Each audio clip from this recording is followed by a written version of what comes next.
Ain't no limit, ballin' till I fall. Destined to be the greatest, yeah, the writing's on the wall. What's up, everyone? It's the Nation of Podcation Daily Podcast. I'm O'Shea. Make sure you guys hit that like and subscribe button. Hip-hop superstar and former Dipset member Jim Jones talks about the real reason he stayed loyal to Cameron and why the Dipset broke up. Now, as we all know, the Dipset had their issues in the mid-2000s, but the straw that broke the camel's back, pause, was when Jim Jones and Juelz Santana came out on stage with 50 Cent in the midst of the Cameron 50 Cent beef. That was in, it's over, checkmate. Ever since then, the Dipset has not been the same. You kind of got Jim Jones and Juelz doing their thing. You got Cameron doing his own thing. And now he has the It Is What It Is podcast with Mase, reconciled with Mase. Jim Jones, that doesn't sit well with him because he had Cameron's back when Cam and Mase was going into it. Anyway, lots of stuff going on with these Harlem dudes right now. Let's take a look at this clip from Jim Jones as he talks about his loyalty to Cameron, how real he was, and how Cameron was jealous of him. Let's tune in. Everybody don't got the mind of a real leader.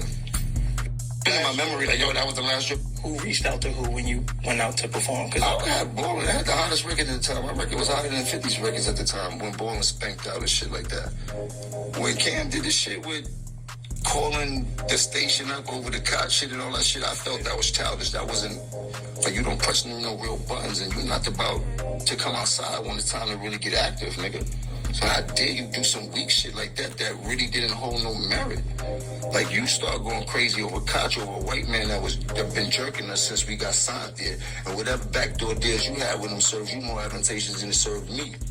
You understand what I'm trying to say? Like, so when that shit went on, I was like, that was kind of weak. That was corny. Because at that time, there was no real beef. It was just the most powerful groups of individuals that's running New York at the same time.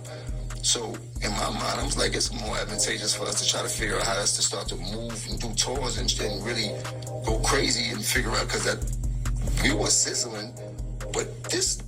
who reached out? I still gotta know, like, how did that work? You performing, like, they called me like, yo, you want to come out and perform at the show? Shit, yeah, I got the hottest record, I'm popping out. And I wish a nigga would look at me sideways, think they gonna do anything funny. I'm with all of that. There was a point where all the famous people know me. Then after that, it was like, shit, I'm just as famous as all the famous people. I can't do what I used to do for you. You heard?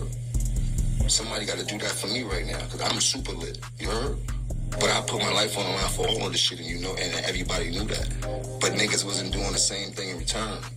what's something that stands out to you, though, when you realize niggas really wasn't for you? I know you say you've been seeing it, but there's a moment, bro, like, you know what I'm saying? When you start to feel like somebody want to see you do good, but not as good as them, you're like, oh yeah, I know what this move is about. All right, there you have it. So he said that Cameron messed up the deal. He was trying to work out with 50 Cent to get a G-Unit Dipset tour. So that would have took over the world. That would have been something dope right there to see G-Unit and Dipset on the same tour together. I would have been in that audience for sure. Nation, what do you think about Jim Jones, his loyalty to Cameron? What do you think about 50 Cent being the master manipulator, breaking up the group? What do you think about Jim Jones' comments towards Cameron? Do you think Cameron will respond? We all know he's on vacation right now. He will be back to the It Is What It Is podcast. Do you think he's going to address these statements? Nation, let me know in the comment section down below. Make sure you all hit that like and subscribe button on your way out. Ball until I fall, destined to be the greatest, yeah, the writing's on the wall.